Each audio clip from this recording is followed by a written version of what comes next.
Thanks for coming out today. We're going to look at Celery in particular as a task queue in Python. Who can tell me what a task queue is and why it's useful? Anybody? You can be wrong if you want to. So a task queue basically queue setting off in some other process that some type of setting producer consumers talking to producers accountants for some type of object or item they want to bring that task queue, and the consumer will take that.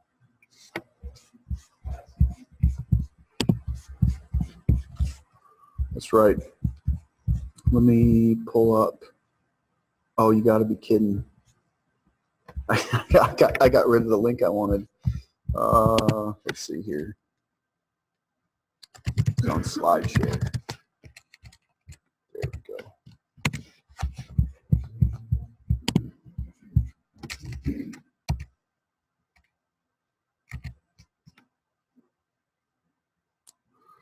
So what Alex is saying is essentially, if you think about, let's say a web request comes in. A web request comes in, you process everything that needs to be processed, and you return a response. That's a very typical workflow. Wow, this is really slow. It's a very typical workflow for a lot of different applications, or you think about this even in terms of a CLI or a console application, same thing. You start it up, the program works sequentially. I suppose unless you're a node, but it works sequentially until all of the tasks are done, and then it exits. Well, what if you have a web request? There we go. What if you have a web request that comes in, and let's say that you need to kick off a really long-running process. Let's say you have some computations to do, you need to parse through a file that's been uploaded. Maybe that one web request triggers webhooks to other external locations, and let's say there's 100 of them or 1,000 of them.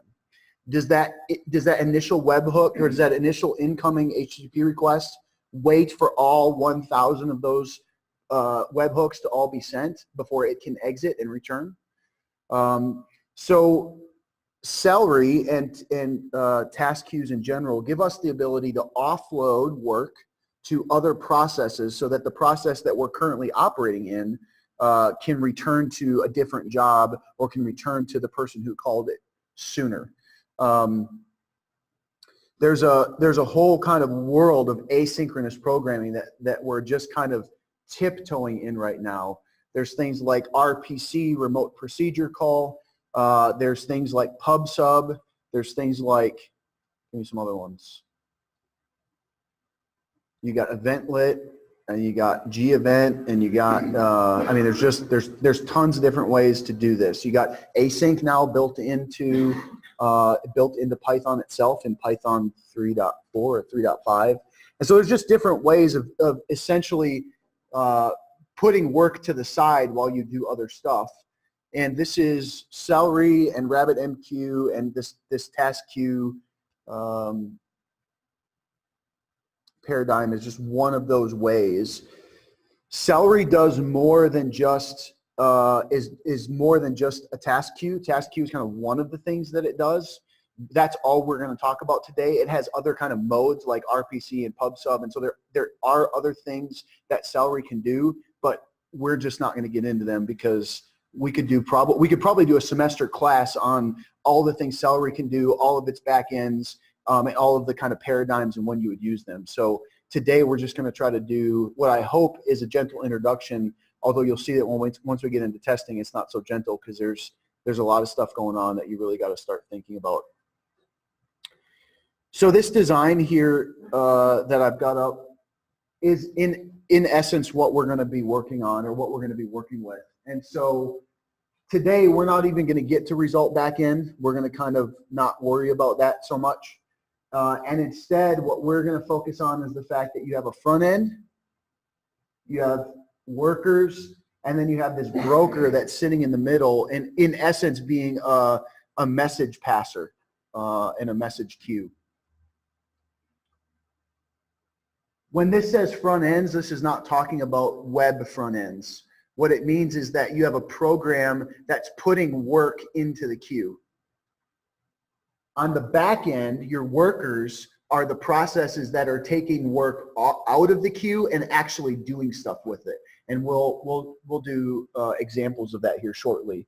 The interesting thing, or one of the interesting things about Celery is that you can have different brokers. So Celery can use RabbitMQ, which I should have looked up. What is RabbitMQ technically? It's just a message queue? Okay. So RabbitMQ is a message queue.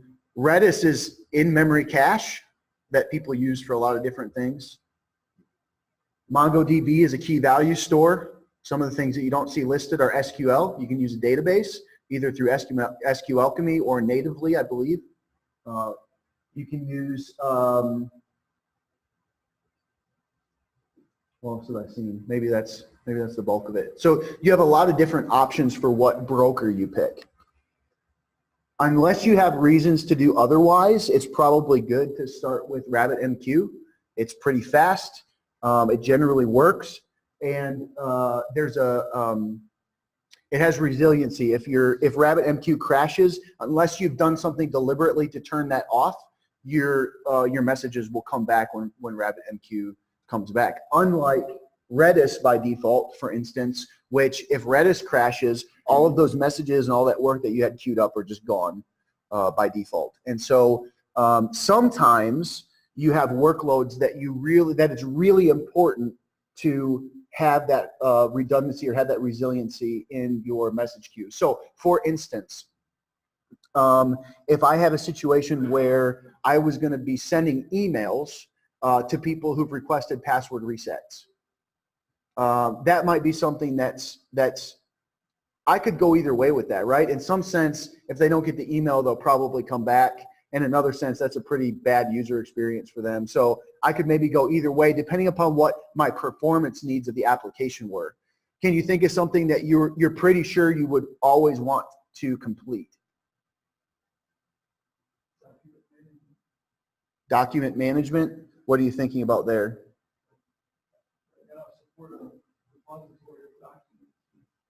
Similar document process to the services. We better track that binary well the metadata directly out there. Otherwise, the person's story is Great. So maybe we got an application where people are uploading files to us that we're going to do something with. In order to give them a faster response, we store that file, put a task in a task queue to process it later. That's not something we want to lose. We want to make sure that that file gets processed. Even if our message broker dies, even if that server shuts off, eventually we want to bring that stuff back and have that processing pick up where it left off. Can you think of something that you may not care about processing at all that you might use Redis for instead? What if you had like a web crawler that was pulling pages, right? So I'd run through a website. Maybe I'm going to crawl that website once a week or once a day. I'm going to pull all those links. I'm going to put those links in a task queue for another process to then process that page. That's probably something that if all that stuff goes away, it's not a big deal because I'm going to have another run through that website in a day or a week, and if my data is stale, it's probably okay. Now, if I'm scraping stock quotes off of some website, which I shouldn't be doing, but if I was doing that, then of course you want to bring that stuff back as quick as possible. So there's the back end that you use there are lots of considerations for why you might pick one over the other. Something like Redis or RabbitMQ has event notifications, so your code doesn't have to sit there and poll, right, continually checking to see if something's new. If you use one of the database backends, that's exactly what the workers do. They basically sit there and they issue an SQL statement to see if new work has been loaded. When you use RabbitMQ, RabbitMQ can actually contact the worker and say, hey, I've got more work for you, and it's just kind of sitting there with an open socket waiting for RabbitMQ to tell it it's got work to do. So in that sense, it's lower stress on your, if you had a situation where you had 50 workers and they were constantly pulling the database, that might end up being a non-negligible amount of traffic to have that database just kind of continually sitting there getting hammered by all those workers. Any questions about, in general, the concept of I've got processes I've got applications on one side putting work into a queue, and I've got workers on the other side pulling out that work and working on it. Any questions about that paradigm in general?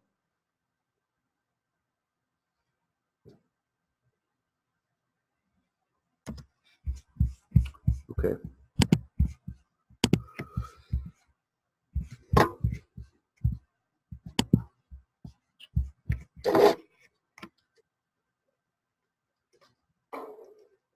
Get that off my table until I don't knock it onto my keyboard, right?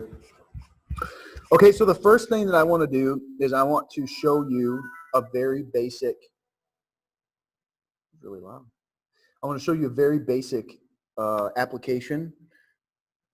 I hope most of you are familiar enough with Python to track some of this. If you're not, feel free to let me know or ask questions afterwards. But in essence, what I want to do is I want to start with an application that just works from the command line. So I have a basic Python application that works from the command line, and when I type certain commands, give it certain commands, it's going to run certain code inside the application. And so I want to start with this one. You see that we have a hello command. If I look at the code, I go into my CLI, you guys probably can see that, can you? Better? Okay, so to start with here, I'm using a library called Click, which is a really nice library if you want to do CLI applications. And so in essence, what I'm doing here is I'm decorating one of my functions, and Click is doing all the heavy lifting to essentially turn that into a command that's available on the command line. So I'm not going to get into any of that. You can just kind of take my word that I'm not doing anything fancy here. I'm just following Click's documentation to use it. I have given, I do have one argument here, and you'll see that if I do, you'll see that I have this name parameter that needs to be, that can optionally be passed in. And that's what this argument is saying is I'm going to take a name parameter. If you don't give me it, I'm going to put a default value in there. So my goal here is that somebody would be able to use the command line application. It would have a default value, and if you didn't want the default value, you could pass a different value in. So we'll start with the default.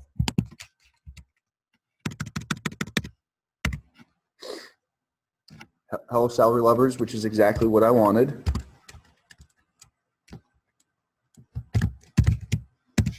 And if I pass it a name, it will give me a different, it'll give me a different value.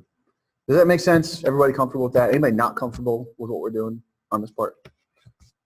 Okay. So let's go back to my code for just a second, and you'll see that I really don't have much. I don't have much in here. I'm really just calling out to another name function. And so let's go look at this. Oh, that's not what I wanted.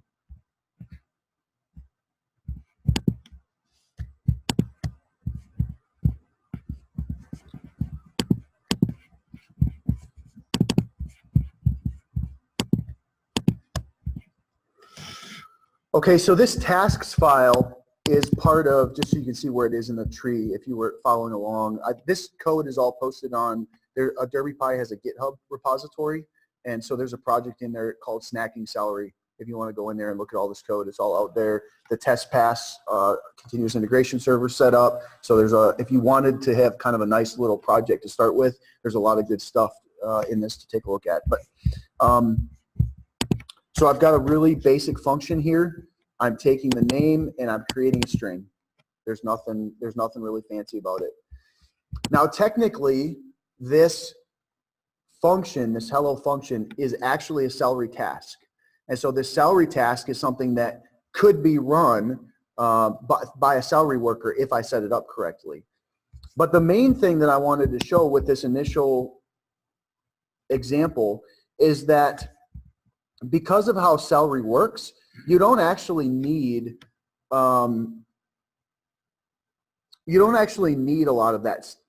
You don't actually need to use, right? You don't need to use a function, a Celery task, asynchronously. That is, I can use it just as if it was a normal function, and it will work that way, which is what I'm doing here. I'm just calling hello. the value is being passed through. I have to call it a different way if I want the worker, if I want to use the asynchronous salary paradigm. So the reason that this is important is because when we start testing, I'm going to talk about how to unit test our salary tasks. And it's important to recognize that a lot of our testing for salary tasks don't have to use salary at all because the function is just a function. And so I can test it like I would test any other function. And I'm going to show you that here shortly. So let me show you what it looks like to run this task. I'm going to try to do a split screen here. Let me know if this doesn't work.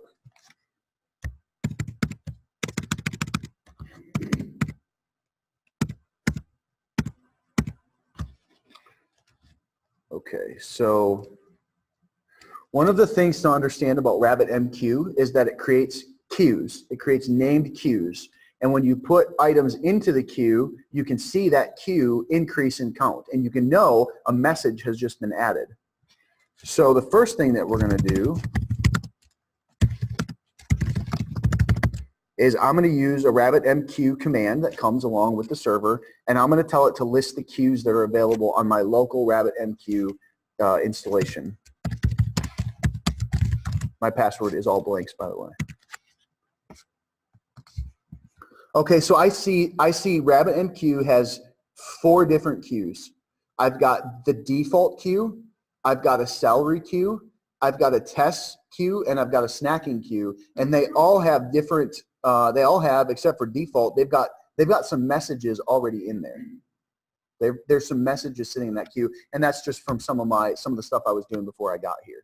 So to show you that this is actually something that we can manipulate, I have a purge command that I built into the snacking app, and I'm going to tell it to purge the snacking queue.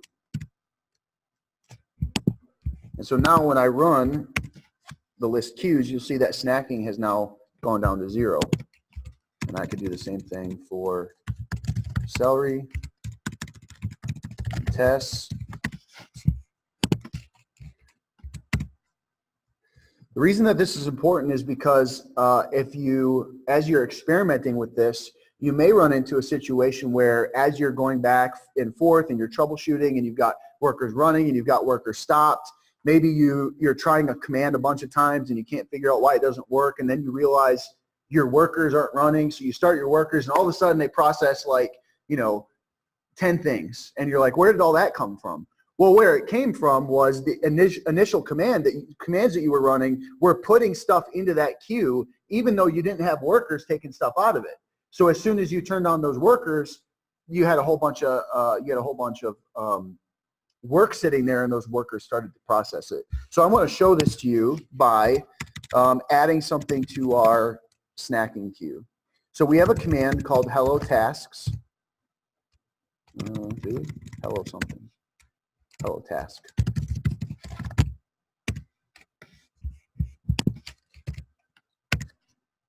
And so now we see that there's one message sitting in the snacking queue. So now my goal in order to process that message is I have to turn on celery workers. I have to point them at that queue and say, start processing the messages in that queue. So let's do that. There are commands in the root of this project. So this is the command I'm about to run. Dependency management in Python can be somewhat complicated. It involves things like virtual environments, pip for installing dependencies usually.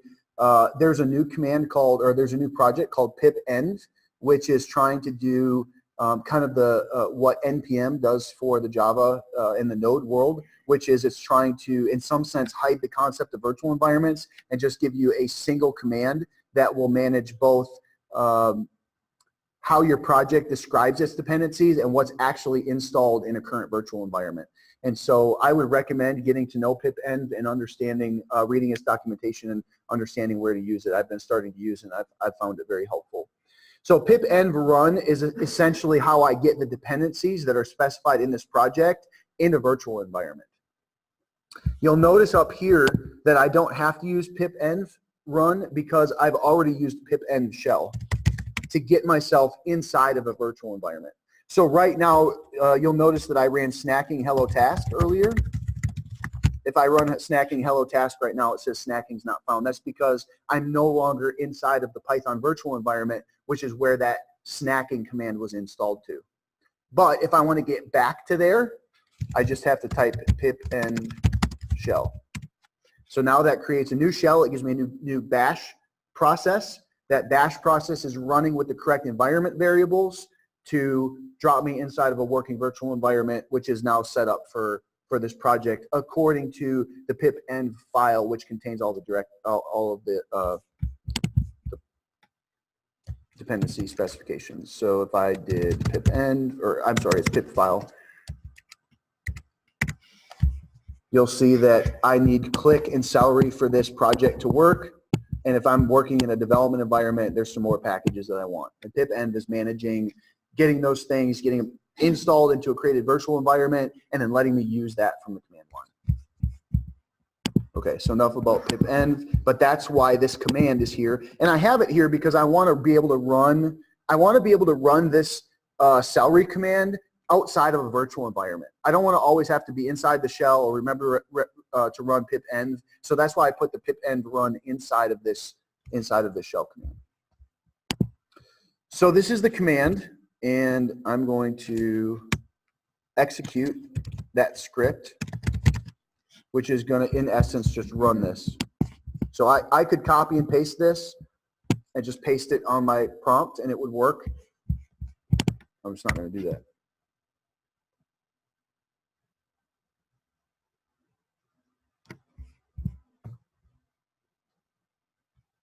Okay, so one of the things, oh, yeah, I was expecting it to run. I'll tell you why it didn't in just a second. So one of the things we want to note is we've got some information here at the top that's helpful. The first thing is that our queue is snacking. This is a custom queue name. By default, Celery will use the Celery queue. It's helpful when you're running projects to make sure that you've specified a queue name, or otherwise, if you've got multiple projects and let's say you've left some messages from a other project that you were just working on, and now you've switched to a new project, and now you start up a bunch of new workers. Well, if they're all using the Celery queue, they start to pull those messages that were from your old app, and that never works, and it kind of blows up, and you might sit there and wonder why for a few hours. So it's just helpful to namespace stuff, and locally one of the easiest ways to do that, if you're not going to get into the Docker environment, is simply to name your queue something specific to your application. One of the other things that's helpful to note here is that I have concurrency set to 8. That's the default value. I've not done that. It's also pre-fork, which means that when I start this Celery worker process, it's going to spawn 8 other Celery processes that are actually the workers. So total, I've got 9. I've got the one management process, and then I've got the 8 other processes that are actually going to pull from the RabbitMQ queue and do the work.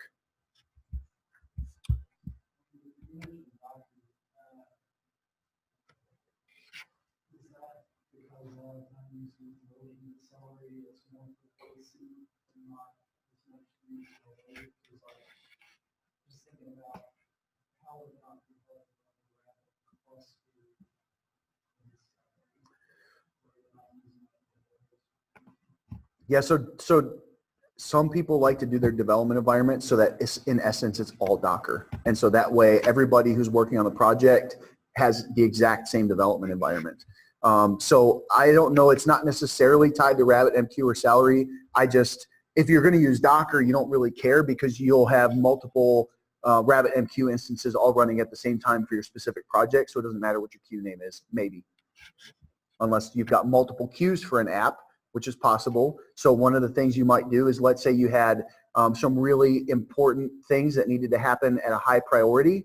Let's say sending out your password reset emails. You might have one queue and a set of workers dedicated to that queue for processing email.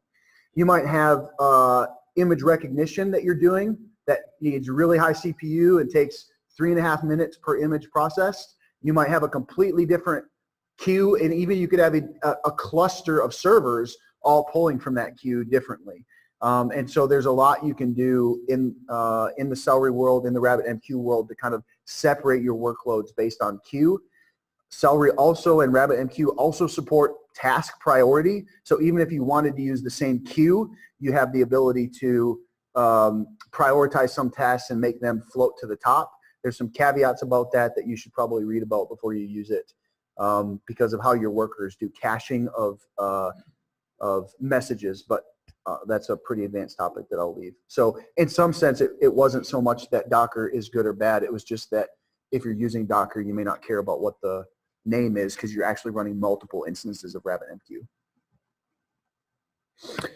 Okay, so you have concurrency. So I actually have processes. If I wanted to, I could show you those processes.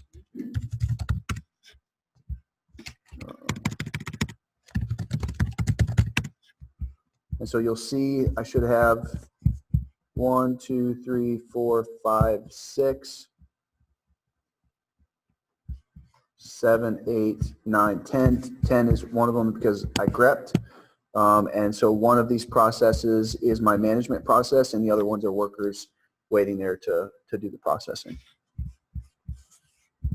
This always goes so much slower. Like I thought I'd be done by now. Okay, so let's go back down. And I mentioned that I was expecting, when I started the workers, I was expecting those messages that I put in there to be processed. But one of the things that I do is in this script, I add the purge command, which tells the Celery workers to purge their queue before they actually start.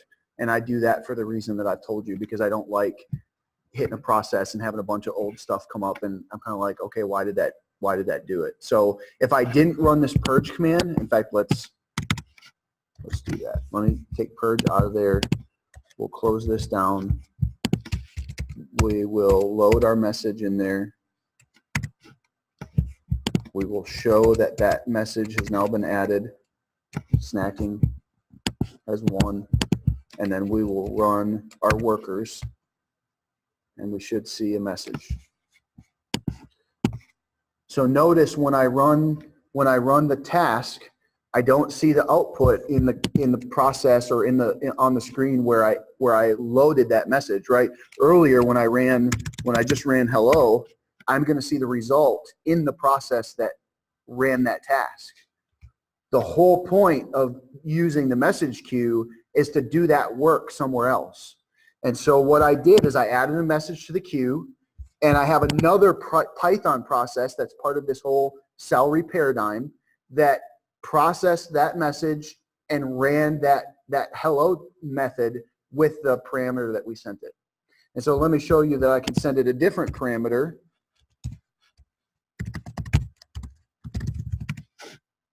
So now it says hello Bill. So I've got a completely different set of processes sitting there waiting for that queue to get work in it. And as soon as I have my front end, when we saw that diagram, it said front end. As soon as those front end processes have work, they insert it into that RabbitMQ queue, and all those workers are just sitting there saying, feed me, feed me, feed me. And as soon as they get something to do, they go, they get it done, and then they come back and they're ready for the next thing. And it's in a completely different process. Now, I'm doing this all on the same machine. You could have racks of machines inserting into message queues and pulling from message queues. So you could have a lot of stuff going on with Celery or some other type of message queue. So if you're in the Amazon world, I want to say it's SMS, but that's not right. SNS? Okay, so SNS is in the Amazon AWS world. They have a whole messaging queue kind of back end, and you can plug into that. Celery, I believe, supports that, although you don't get some features because SNS doesn't support it. Okay, so any questions? Anybody have questions about how I can add a task here and have it show up on the screen at the bottom? Okay. So let's visualize a little bit what's going on here.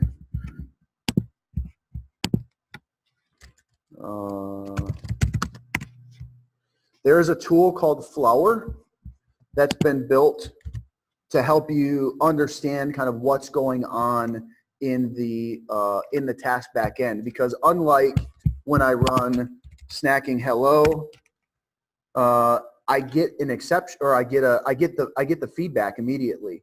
Well, one of the disadvantages to having asynchronous processing is, where does the output go? How do you know if you have an error? How do you troubleshoot if you have an error?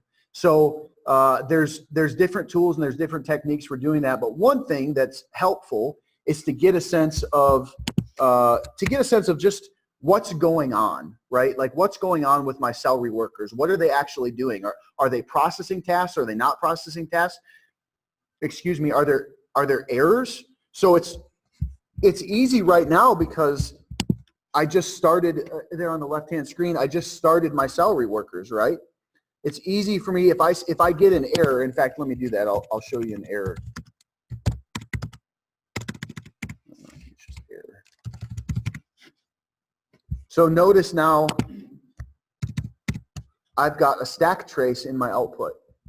So I created a task that deliberately just threw an exception. It's right here.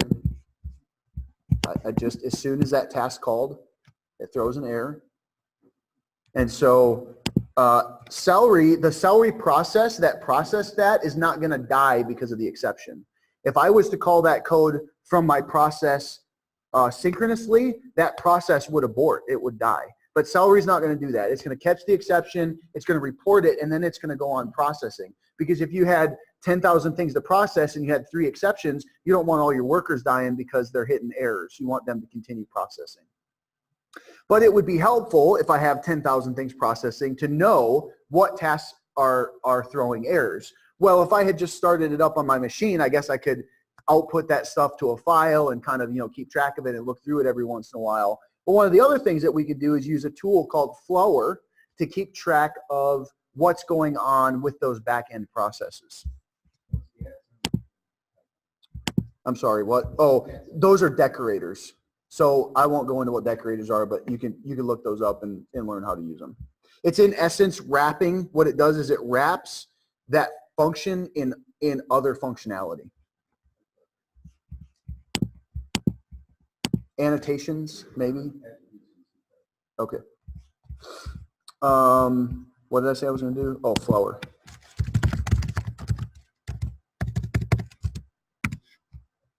Okay, so I started that process locally. There's a command in the application to start Flower, so you can see how to do that. And I've only got one Celery worker right now. That's not true. I only have one Celery worker manager. I have multiple workers in that Celery process, and I can see that by clicking on it. Oh, yeah. Better? Or you need more? So you can see max concurrency is 8. You can see my process IDs there if you want to. There's other interesting things that you can do. This actually doesn't work. There's some, I think there's some permission issues both with RabbitMQ and with Celery to get kind of configured correctly to get the full power of Flower. I just don't care that much, so I didn't take the time to set that up. But if you have workers that you're managing, it makes sense to take the time to set all that stuff up so that you can use Flower to do it. So I'm going to go back to the dashboard here. I'm going to go to processed, and you'll see that it caught that I had this error. And so it tells me the name of the function that was called, the unique identifier which was generated for that specific task. It tells me that it was a failure. I'm going to process a couple other ones here. Let's go back and do a hello task bill, and then we'll do, I created an add one as well.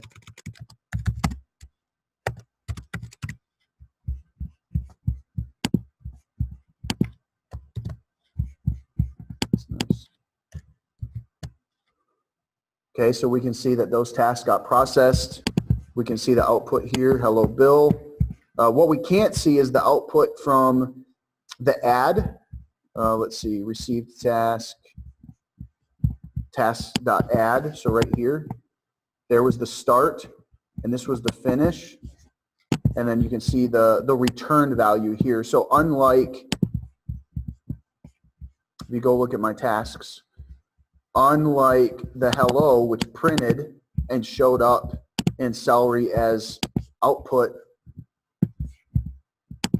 add returns a value, and shows up at the end of this info log as 5. Now, returning a value from a Celery task is an interesting situation because the question is, how do you get access to it? The code that calls this is right here, task.add.delay. So if I did result equals, and then I did something like print result, I'm not gonna get 5 because it's being processed asynchronously. Instead, I'm gonna get that task ID. So if you look down here, we end in 6618B. I have the same task ID here. And so what I'm actually getting back is a Celery result object that has some functionality on it for me to do something with that task. So one of the things I could do is I could turn it into a synchronous call by basically telling that using that result and saying wait for this to be done. I could put it in a loop and sleep a half a second and wait for it to be done. So there's a lot of different things I could do. I didn't show you any of those just because it kind of, then you have to go into things like what backend are you using? Are you storing the result? And there's a lot of questions there that I don't want to get into at the moment. But just recognize that this process here is exiting before this is done, probably. What is interesting, though, is if you look at the start and stop times, this is really fast.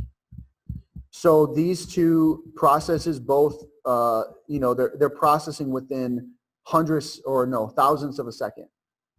They're executing those tasks. This is pretty significant when you consider the startup time of a Python process. So let me show you that. If I time this,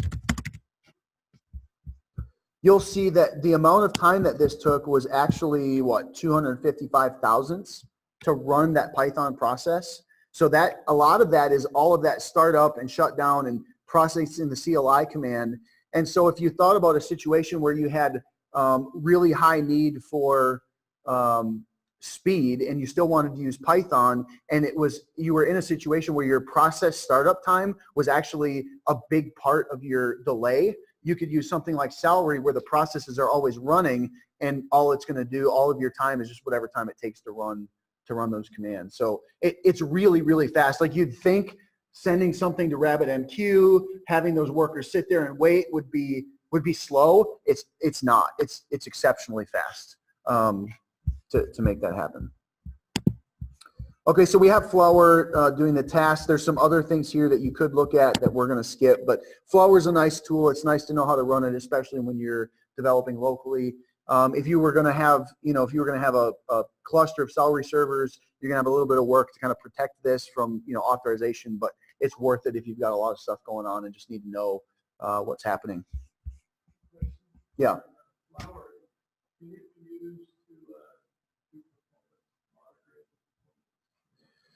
Yeah, so you could get some performance monitoring by looking at, if you looked at your processes here, you would be able to see things like runtime, and you'd be able to, can you filter here? Yeah, I think you can filter. So, if I wanted to do all the ads, and then I wanted to, I don't know if I could export that. It doesn't look like I've got an export feature. So you could do some of it, but if you were really going to do performance monitoring, you'd probably want to start adding instrumentation or metrics to your code so that your code itself is putting those metrics out there in some kind of, probably third-party service to do metrics or something like, is it Graphene? That's not right. Graph something. Metrics server.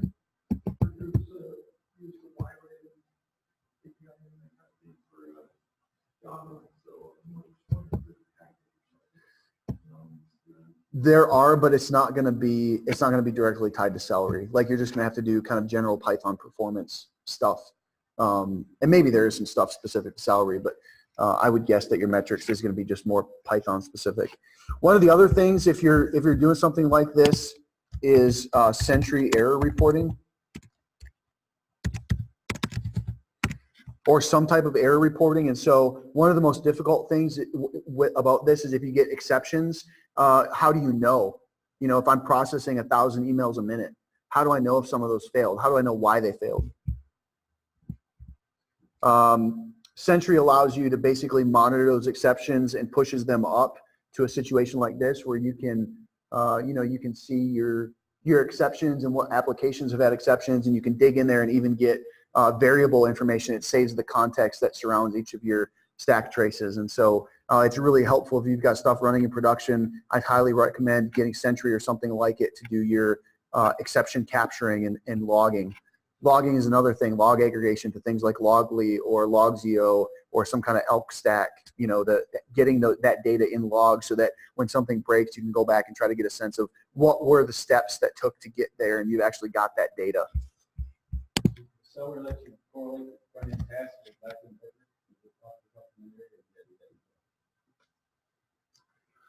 Well, you're going to be able to see, like in one sense, I'm going to be able to see that this task was an add task, but it's not going to tell me what front-end process I had, or like it's not going to have a process ID or anything. And in some sense, it doesn't, it might matter if the Celery task was failing because the wrong parameters were being sent in. But if the exception is inside the Celery process, more often than not, the bug is actually in that backend code. And so it doesn't matter so much who added the data, it's just that the backend code is not processing the data or the parameters correctly.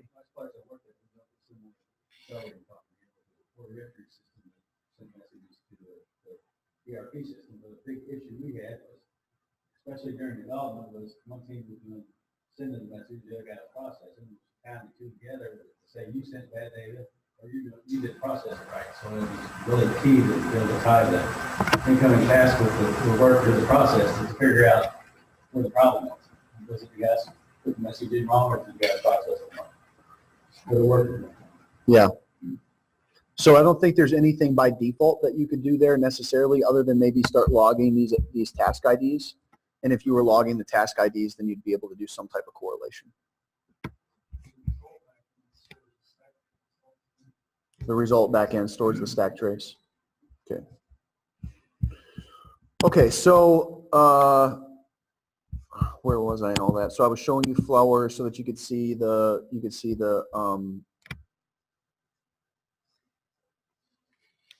tasks. The tasks are processing. You get a sense of the number of workers that are there. Okay, any questions about Flower? What we use it for? Okay, so there's so much more with Celery that you can do. Like let's say that you had a situation where you needed to send 1,000 emails, and then once all of the emails were sent, you needed to notify somebody else. But you could only do that notification once all those 1,000 emails were sent. Celery has stuff built in to support workflows like that. So they can do a lot. It's beyond the scope of what I can cover tonight, but there's a lot that you can do with Celery. It can get pretty complicated. When you start doing stuff like that, it can get hard to debug. So as much as possible, try to figure out ways to simplify your workflow rather than use all of the fancy stuff that Celery can give you, because it may work, but it may not. And when it doesn't, you may spend weeks figuring out why it doesn't. Asynchronous programming is just hard. We have a tendency to not think like that. Can be hard. Okay. So what are we going to move to next? I almost said it. Dang it. I gave it away. We're going to move to testing. I love testing. Celery presents some interesting challenges when you start talking about how do you test these things.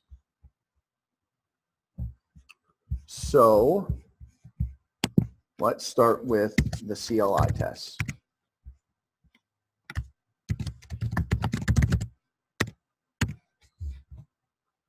Okay, so I have some code in here to make CLI testing kind of easy.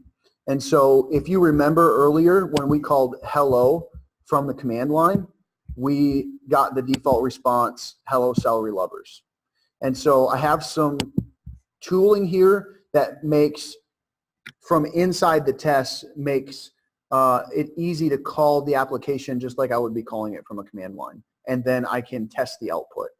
So that's what I'm doing here. I'm not really going to go into this because it's not really important for understanding Celery, but just understand that In these two cases, I've essentially done exactly what the code would do if I was calling it from a command line in the test, and then I've been able to assert things about what was in the output to make sure, i.e. that I got the default value that I wanted, and to make sure that when I put a name in right here, I got hello Fred in the output. Does that, anybody have questions about tests or how that might work?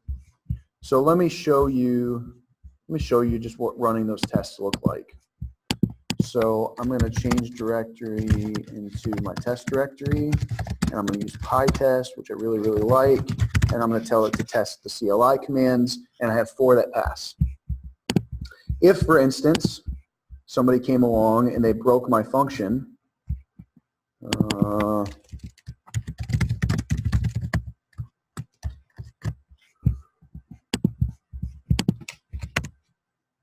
I'm going to get 1 test failure because when I feed it Fred, when I feed my command hello Fred, I don't get hello Fred in my output like I expect because that command's not using it. So I'm going to go back and fix it. And my tests now will pass. Oh, no, they won't. Because I didn't save the file, I guess.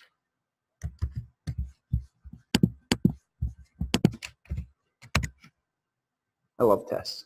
I love tests. I love continuous integration. I love pushing stuff to GitHub and having somebody like just have my back. Like, let me run those tests for you. That's just so cool. I love it. Okay.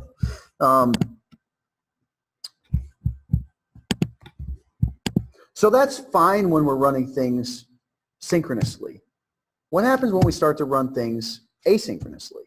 What do we do? So you might think,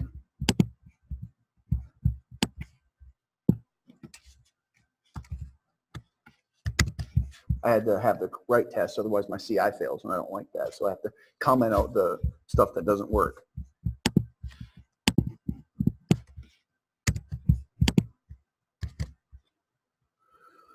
So in a somewhat naive approach, you can tell up here that when you invoked hello, you got to assert that there was a value in the output. And so you might come down and think, well, I can just do the same thing for my hello task. And if you do that, you're going to get a test failure. Somebody tell me why I'm getting a test failure.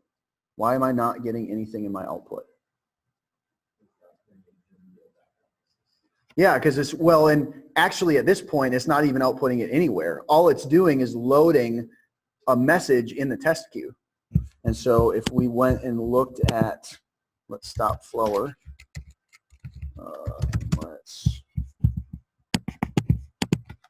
I guess you need to have that bigger, don't you?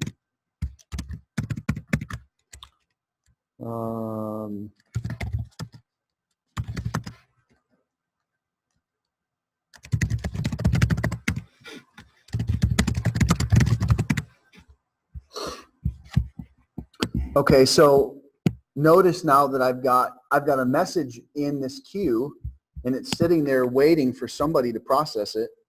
If I run my test again, we'll see that it's the test that's adding it. Now I've got 2. So my code, remember, the front end process, all it does is put a message in the queue. Right now, we don't have anything processing from that queue.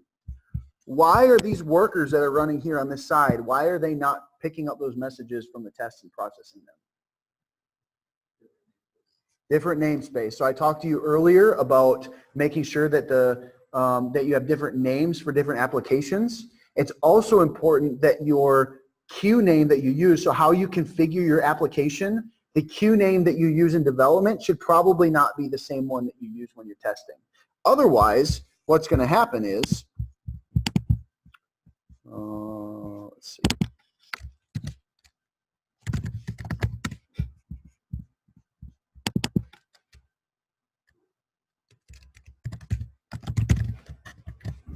So now, when I run my tests, you're actually going to see in the lower left, you're going to see that those workers start to pick those up. Well, I thought you should. Yeah. Git config, snacking. Oh, that's interesting. Oh, That's right. You gotta change it. It's actually not there, but I care about changing it. It's right here.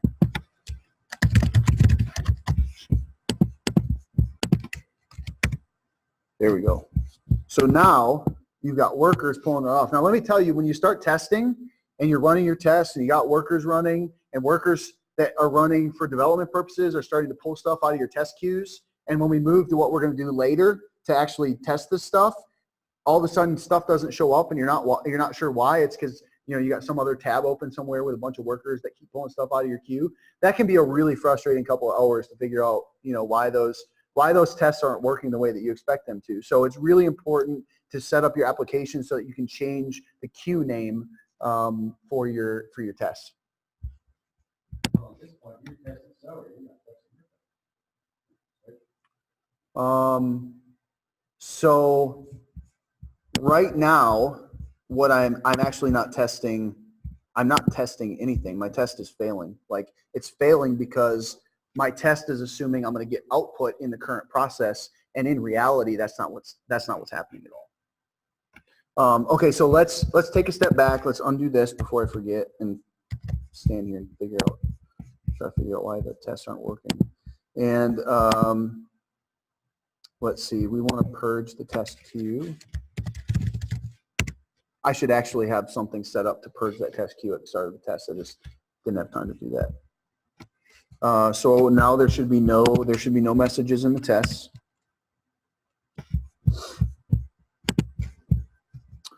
And comment that out, and I'm going to uncomment the stuff that we did. So let's think a little bit high level about what we actually have to do to test this. If I want to unit test hello task, forget that this is here. I was going to do something with that, but I decided not to. If I'm going to unit test hello task, all right, well, first of all, what's the difference? Somebody tell me what the difference is between a unit test and an integration test.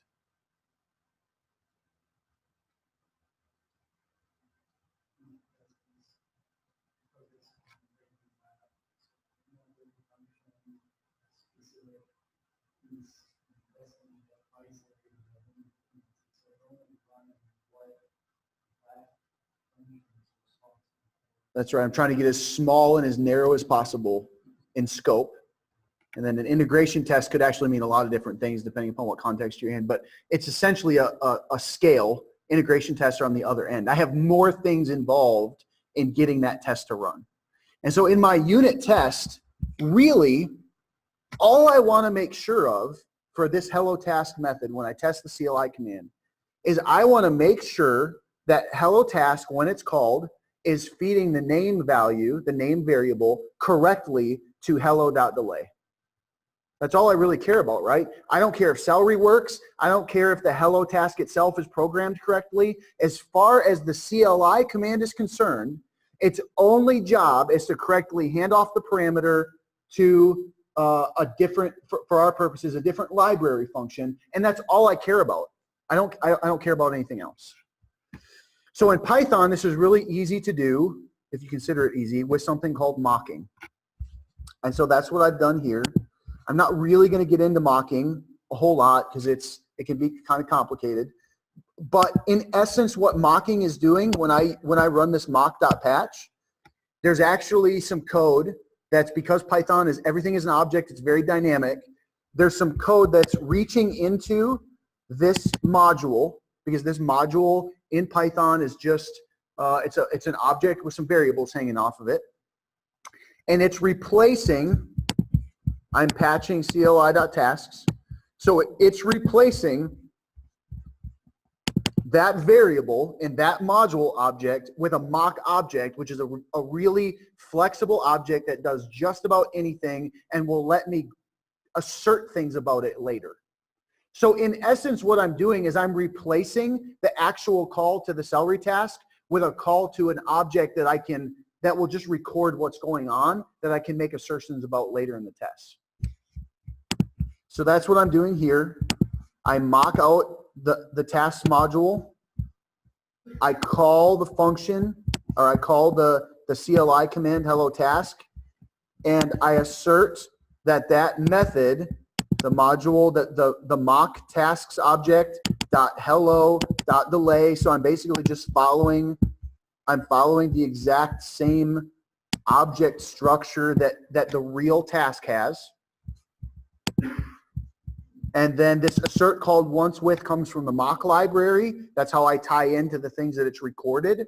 And I'm basically saying, make sure that this dot delay method was called once and only once with the string celery lovers. And if that test passes, then I know that CLI function has done its job. It has called the library function correctly with the parameter, and that's all I really care about. I have another test here doing the exact same thing. All I'm doing now is adding another variable into the CLI command to change the name. And then again, I'm just making sure that delay is called with the string that was passed in. Any questions about this? Okay, so from a unit test perspective of my CLI commands, I don't want Celery to run at all. I don't want messages to be put in the RabbitMQ queues. I just want to mock out this stuff because I don't really care. I just want to make sure that my calling code is using the task correctly, and then I'm going to just kind of forget about it from the perspective of CLI tests.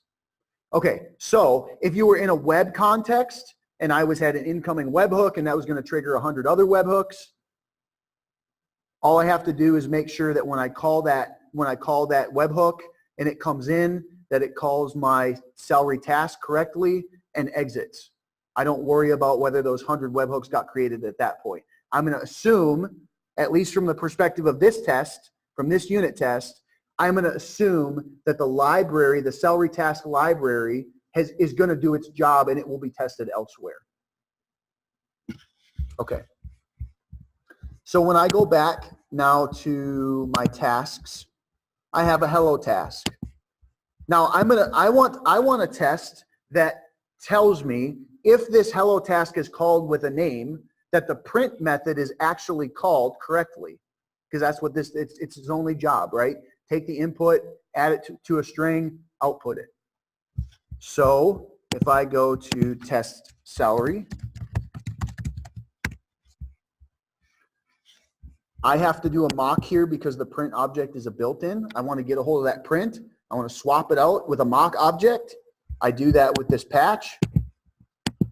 I call task.hello. Now this is just a direct Python import from snacking.celery import tasks. That's this module.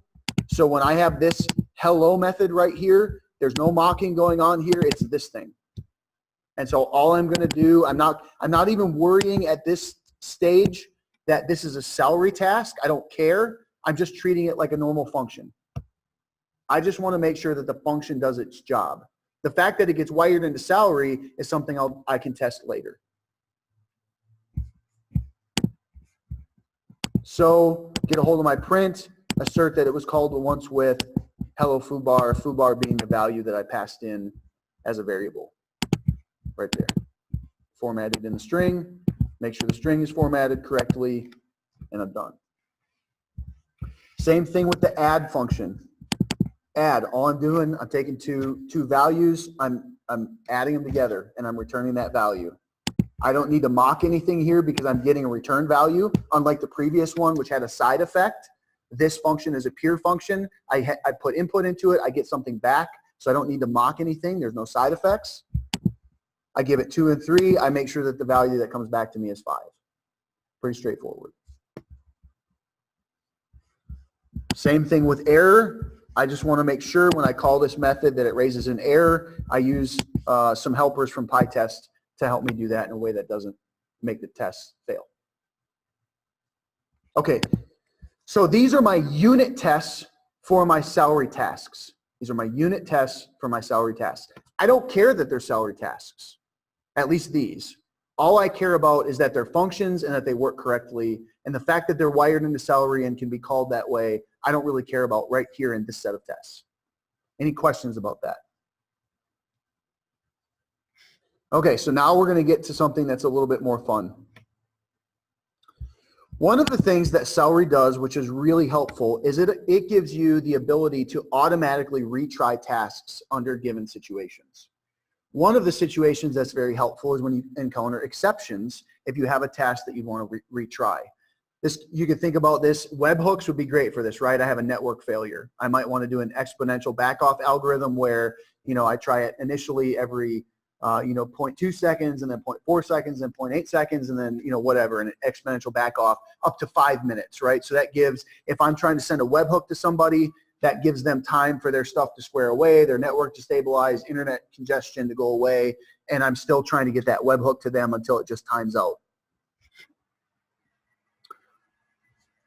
Anybody else ever use retries like this for something else? What else do you use them for?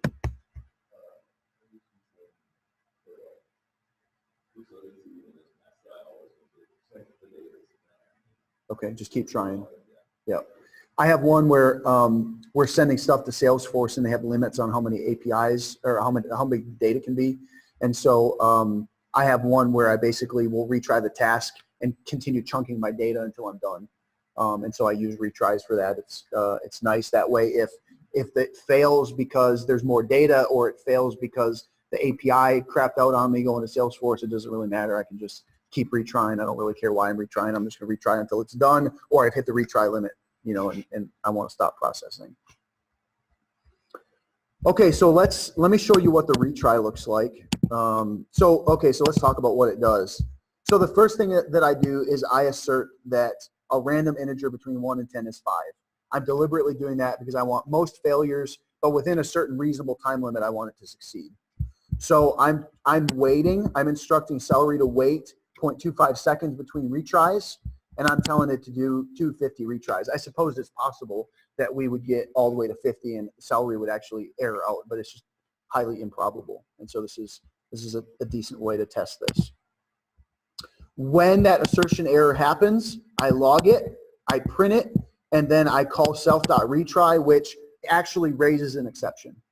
And so this will raise a retry exception. Celery will catch it. So this code only gets ran if the assertion works and the exception is not thrown and retried, and there's no retry happening. So if I do snacking retry, in the bottom left-hand corner, you're going to see multiple iterations of exceptions, and you're going to eventually see a welcome message.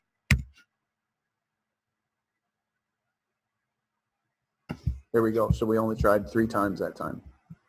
1, 2, 3, twice. Let me go to the boat. Got good odds today. Okay, so now I've retried, or the retry worked. I run it again. I really need to, yeah. Anybody want the lottery numbers here? Okay, so questions about retrying. How it works, why you'd use it. Okay, so one of the things that makes this interesting now for testing is this method no longer really functions as a standalone. This function, the retry function, no longer really works outside of the Celery ecosystem anymore. Why?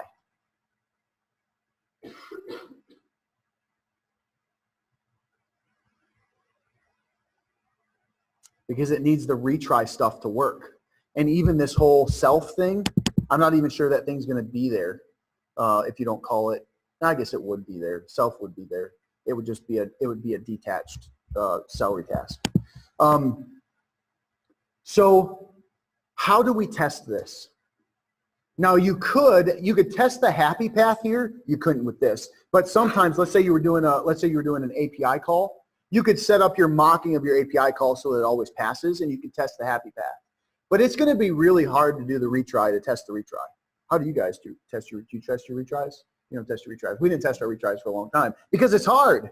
In essence, what you have to do is you have to run a worker, because it's only inside of the context of that worker that you're going to be able to do a retry. So how do you get there? Okay, so the first thing to understand is that Celery actually comes with tools to do testing. to actually run workers on threads inside your testing process. Normally, we would have our workers operating in different processes. Well, from a testing perspective, that's really not ideal. I really don't want to be spinning up processes and spinning down processes. I could, but if I can get around it, I don't want to. It's going to cause me headaches. I got to serialize data. I guess maybe I wouldn't because it's Celery that I'm using, but it's just a problem. I guess I would because like configs and stuff would have to go back and forth. And then in those processes, I can't do mocking.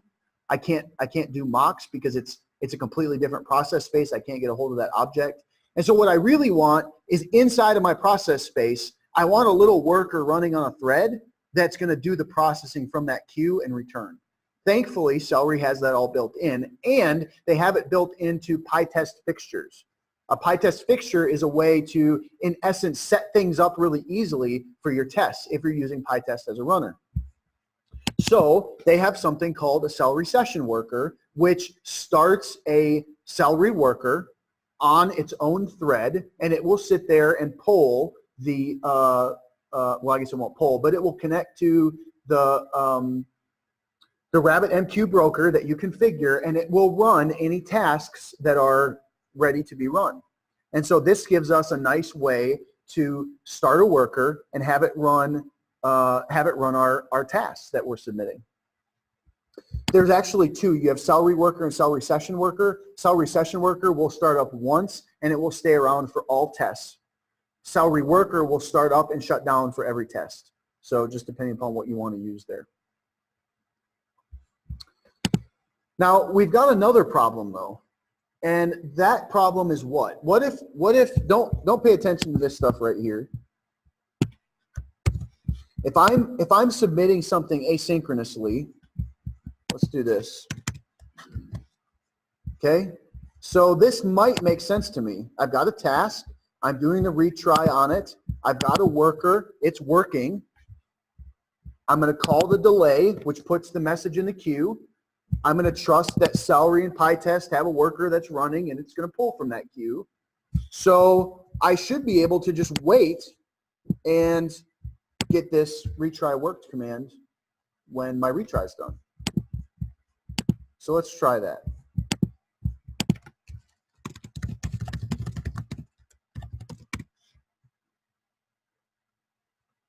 Expected info to be called once, called 0 times. Why wasn't it called?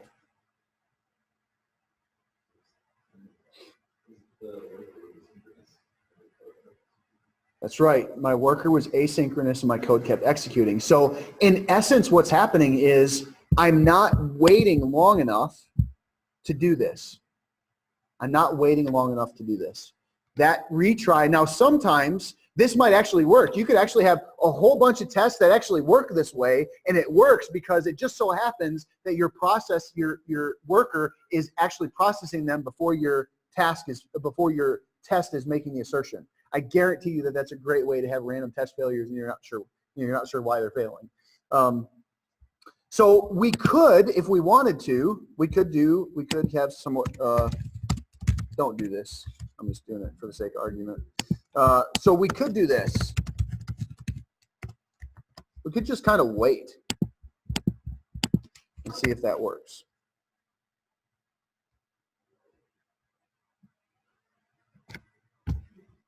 That worked. Why don't I want to do it this way? I could.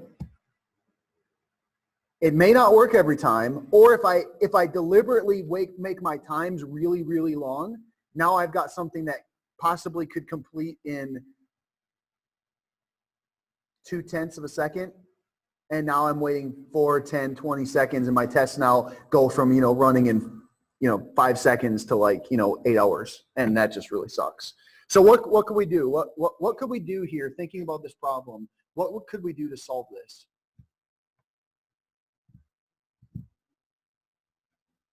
Anybody? Can you do what? Check the length of the queue. Yeah, I suppose you could sit there and you could poll and just see if the queue has one thing in it. You'd have to make sure that you have to make sure before you start the test that there's only one thing in, and then that might get difficult if you got 3 or 4 tasks that need to run for your test to be complete. But you could do something like that. Anybody else? Could subscribe to the queue. Okay? So that's close. What Celery gives us is events. Celery will notify us, gives us ways to hook in and tell when tasks have been completed. So what I did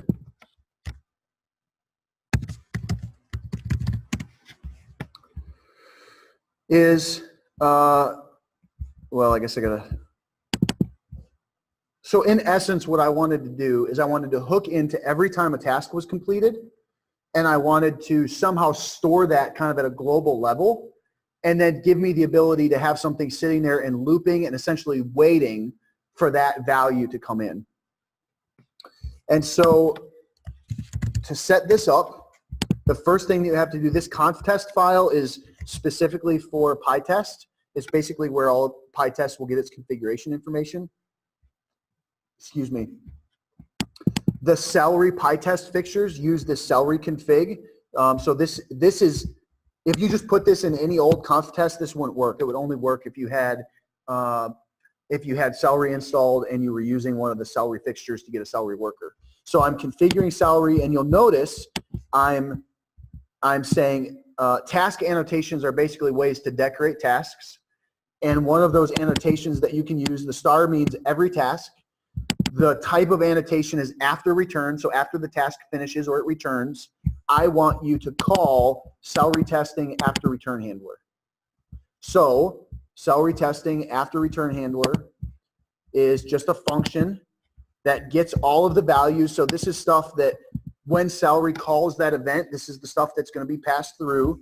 All I'm doing is turning that into a named tuple, and then I'm adding it to the task tracker using the task return method. So the task tracker's here. Essentially, all it does is keeps a dictionary of the task results, and when you call task returned, it adds that value to the dictionary.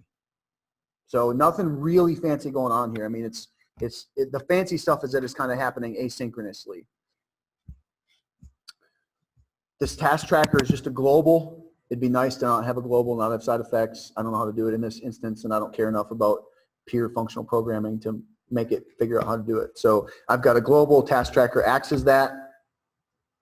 And then the wait for function, when you give it the dotted task, it really just sits there and it loops and it sleeps and it just waits. It keeps checking that dictionary to see if the name of the task that it's waiting for has been done yet. And so it just sits in a tight loop and keeps checking. Again, maybe a way to kind of tie into events. I don't care. This works great. So that's what I'm doing here.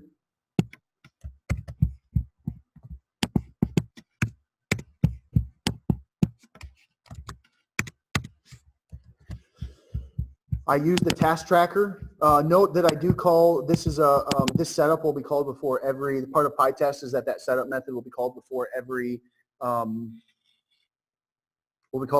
test method on this class is called. And so I want it to be reset. All that reset does is basically clear that dictionary. I want to start from scratch. I don't want to have to be, testing the same task multiple times and I've got something in the dictionary from the last test, right? I'm clearing it out, starting from scratch. And then I tell the task tracker that what I'm waiting for is this task. That's the dotted name of that task. And I'm waiting for it to be finished. And as soon as it's finished, it's going to return. It's going to give me the result. I'm making sure that that result is a success, that it's not a failure. And then I'm calling with, or then at that point, I can be sure that that log info method was called. And so now through mocking, I can make sure that that method was called with the value that I want to, but I've got to wait. I've got to wait for it to be done. Questions about that? I know that might seem kind of complicated. It was really complicated to figure all that out because the whole PyTest fixtures and stuff wasn't very well documented. I was reading Celery code and then figuring out how to get the right kind of cadence for that testing. How long do you wait and get the events tied back in there. It was, if you look through it now, you can kind of trace it all, but it was like, man, it's kind of, getting through it all and getting it to work was a real pain. One of the things to keep in mind is that you have to set the configuration value twice. This sets it on the worker side. So when I call this retry.delay, it's this value right here that makes sure that goes into the test queue. For the worker, it's this config that controls the queue. I spent like 45 minutes debugging this, like all the way up until I left the office today, because I had this distinction and it wasn't working the way that I thought it should. And it's because I'm actually copying this from some other application setup that we use where I only have to set the config once, and I didn't want to bring all those dependencies in here. So it took a little bit of experimenting to figure out where it was both. But that's why, because one sets it for the worker and one sets it for the front end side that's putting stuff into the queue. So tests work. All my tests pass. CI is set up. Code coverage should have been set up, but I don't have the tests generating code coverage accidentally. Questions, comments, concerns? Do you recommend any authors or other external resources for finding out common best practices for these types of Celery?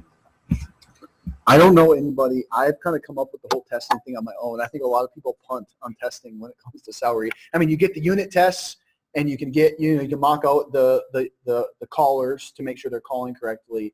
But I think when it comes to actually doing integration testing, a lot of times it just doesn't happen. But we started doing so much retries that I was like, I just got to make sure that the stuff works in my tests. So no, it's a lot of just kind of piecing that stuff together. As far as serialization formats in your brokers, do you use the pickle or do you use JSON?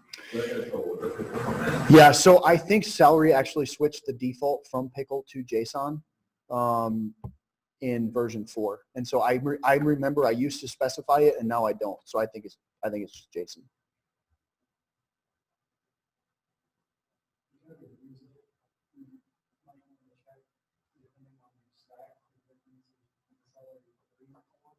Celery in 3 and 4.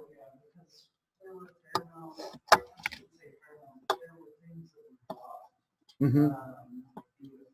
Yep, I remember that.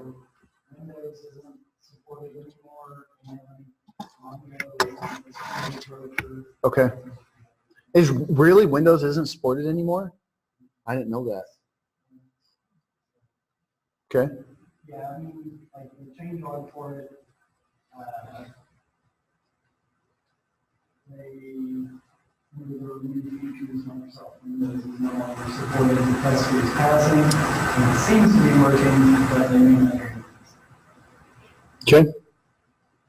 I do have a list of resources here in the README of the Snacking Celery repo on the DerbyPy GitHub repo that I thought were helpful as I was kind of going through.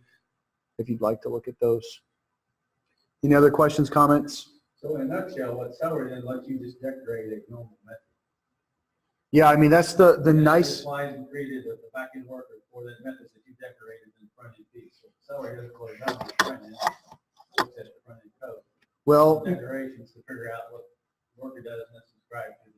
Well, Celery works on both sides because it's the dot delay that serializes that call into the message that gets put into the broker.